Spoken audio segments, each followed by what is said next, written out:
Ito nga yung nakuha ko sa free pantry kahapon, love. Ayan, fresh chicken mix pieces. Gupitin lang natin kasi magpo-portion ako ngayon. Hindi ko kasi ito mauubos ng isang lutuan lang, kaya hahatiin ko to sa 4. Sa pagka-mix nga nito, meron tong breast, wings, thigh, at saka legs. Ayan, nag-plastic lang ako dito ng tig 4 to 5 pieces. And then nilagyan ko lang to ng label bago ko siya nilagay sa fridge. So ngayon, bago ko i-breading itong chicken, imamarinate ko muna to sa soy sauce na may konting calamansi juice. Nilagyan ko rin to ng garlic powder at saka pepper. Habang minamarinate ko nga yung chicken, nag-prepare lang ako dito sa isang bowl ng flour, cornstarch, tapos naglagay din ako dito ng crispy fry, onion powder, garlic powder, pepper, at saka konting salt. Magbabatik na rin ako dito ng 2 itlog at magsaseparate lang ako ng konting flour sa isang bowl. Nung okay na nga lahat, sinimulan ko na rin mag-breading. Ang una ko nga ginawa ay pinagulong ko muna tong chicken sa may plain flour natin bago ko siya nilagay dito sa may itlog. And lastly, dito ko naman siya pinagulong sa may seasoned flour na ginawa natin kanina.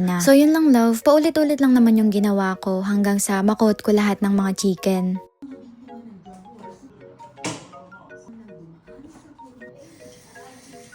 6 na chicken nga pala yung na-separate natin, so marami-rami to sa isang kainan lang. Pero I guess, hindi namin to mauubos ngayong panggabi, kaya yung matitira ay pang-aalmusal na lang namin bukas. Sa isang maliit na pot nga, nagpainit lang ako dito ng mantika and then tsaka ako nasinmulan ng pagpiprito. Hindi nga ako sigurado kung luto na ba yung loob nito kasi may kalakihan din yung manok natin. Hindi na rin kasi masyado nagsisizzle yung oil natin, kaya ginamitan ko na lang to ng thermometer. Nung namit ko na nga yung right temperature ng chicken, tsaka ko na ulit sinalang yung 3 pang piraso. At ayan, eto na nga lahat ng naiprito nating chicken.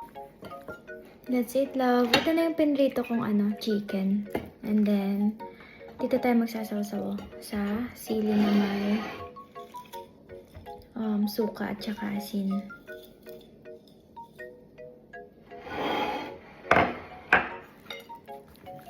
Hindi na nga crunchy yung chicken kasi medyo kanina pa to.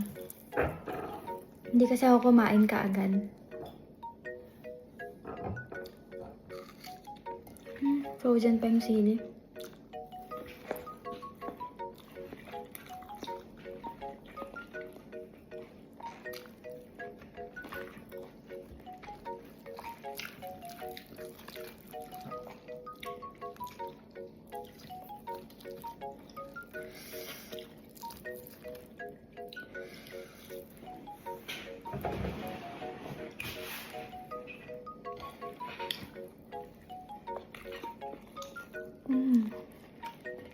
Waka rice. Waka rice.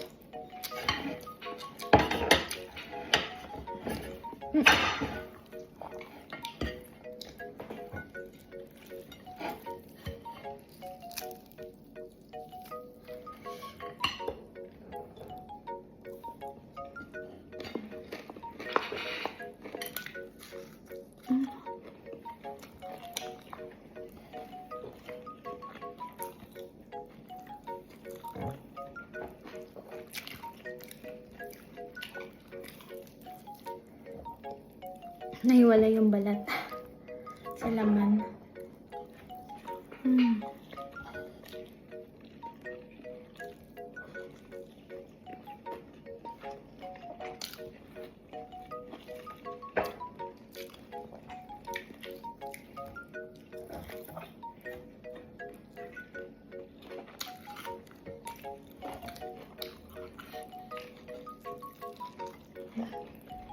Sarap.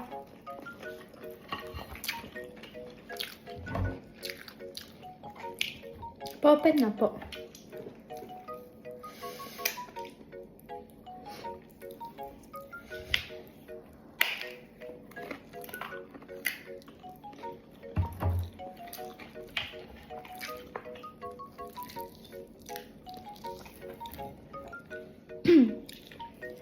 Thank you.